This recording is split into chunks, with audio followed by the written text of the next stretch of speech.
Alright, day 2, Southern Indiana turkey season. I'm heading back in where I hunted yesterday morning and had 2 longbeards read the script. But when I grabbed my bow yesterday, a doe started to blow. It made the deer really nervous, or it made the turkeys really nervous, and they started to get finicky. I was still settled on it pretty good, and I took the shot, but somehow I shot like really low at 20-25 yards. I don't know, but we're going back in today. I moved the blind setup. I moved it to where the turkeys naturally, I think, want to be, and also where they want to be in the shade when it gets really sunny and warm. So we're gonna be setting in that. If they come today, it's gonna be really tight quarters. My buddy shot one yesterday, mid-morning with me. We went to one of my private spots and I was able to get him on a bird. So he shot him a nice double beard. But heading back in with the bow now. It's about 4:42. I got about 30 minutes before I need to be in the blind, and try to get it done. I'll see you guys out there.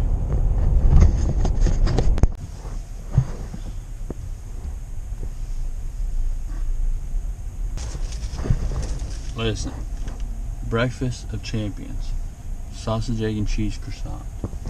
If you don't have one, you're not going to kill a turkey.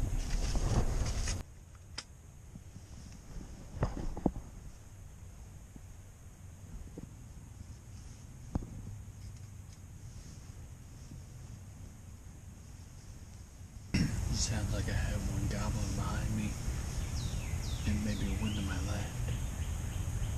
I'm just going to call them every now and then and sit tight and see what happens.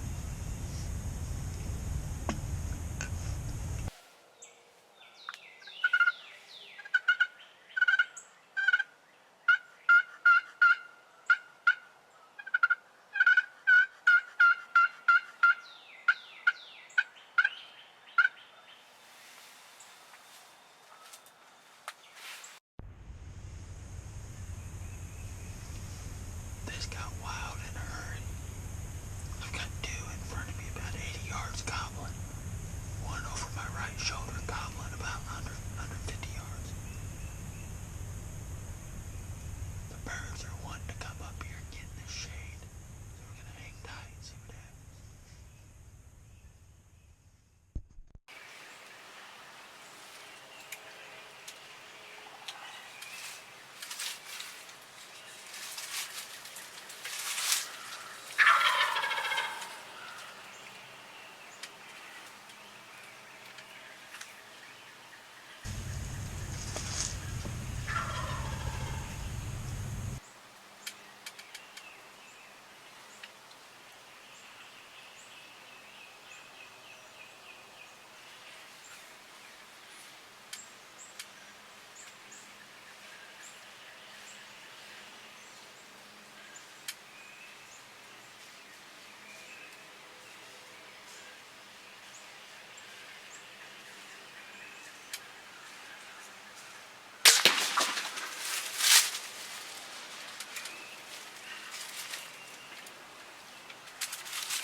Wow, guys, That was incredible. I was watching this tom down here in this yard. Sitting right here in this ground blind. There's a bird down there in this yard. As soon as I set up, I heard some gobbles from right here. I put the decoy out. Them 3 toms came running in here, and I shot one at 20 yards. I thought he died. He got up and he ran. Yeah, this is where I shot him. I thought he was dead. He got up and he ran. He fell over, and the other tom started attacking him, and he got up and ran again.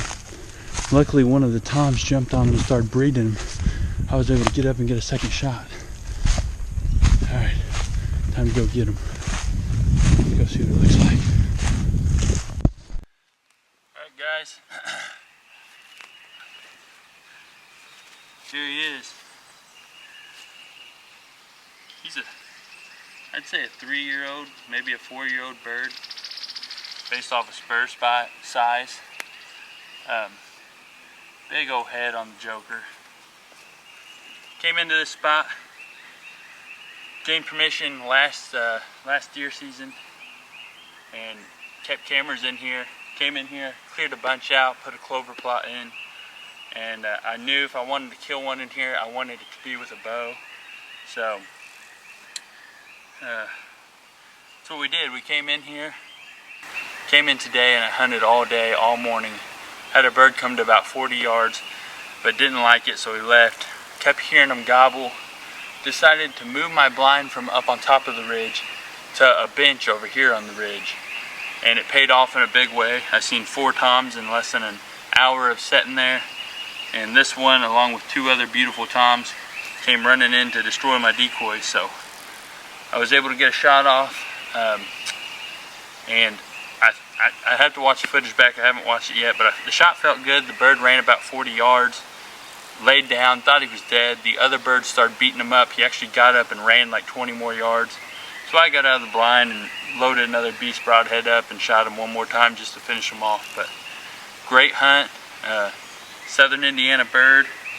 My second bird of the year. I killed one out in Oklahoma. So, guys, one thing I want to touch on is these Kanati arrows. They come with the zingers. Look up Kanati.